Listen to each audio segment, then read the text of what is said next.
Sounds like we're completely stuck, and yet we're meant to be having this press conference or a joint statement in the next few hours. Josh, let me start with you. Are you hearing anything about Canada's stance? Yeah, I mean, the markets moved today on a report that, to be perfectly frank, didn't have any new information. What we have here is 5 core U.S. proposals on which there is zero progress, things like cars, cows, a sunset clause, that kind of thing. And then you got a bunch of others, about 24, where there is progress. And so these are negotiations. People have downplayed the sort of impact of rejecting individual proposals.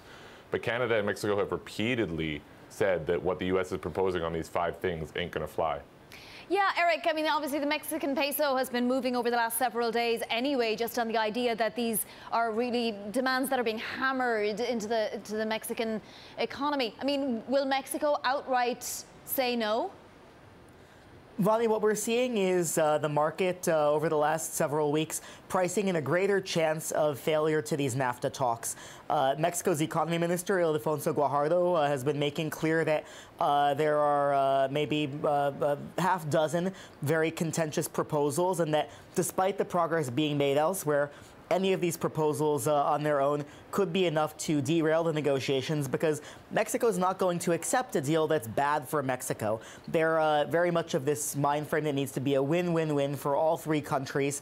And some of the things like reviewing the agreement after 5 years or limiting the opportunities government procurement are things Mexico has flat out said that it's a non-starter.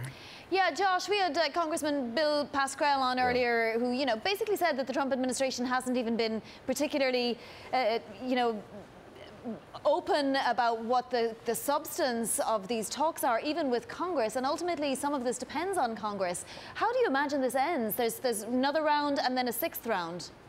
Well, the latest estimates are that talks will go on into the spring. They have 7 rounds scheduled through the end of this year. Pretty much no one thinks that things will be done by then. Mike Froman, the former USTR here in Washington, yesterday warned that the Congress piece is being underlooked because Congress has 2 roles to play. It would have to pass a deal, and Froman isn't sure that Trump has the votes and the Republicans would have the votes.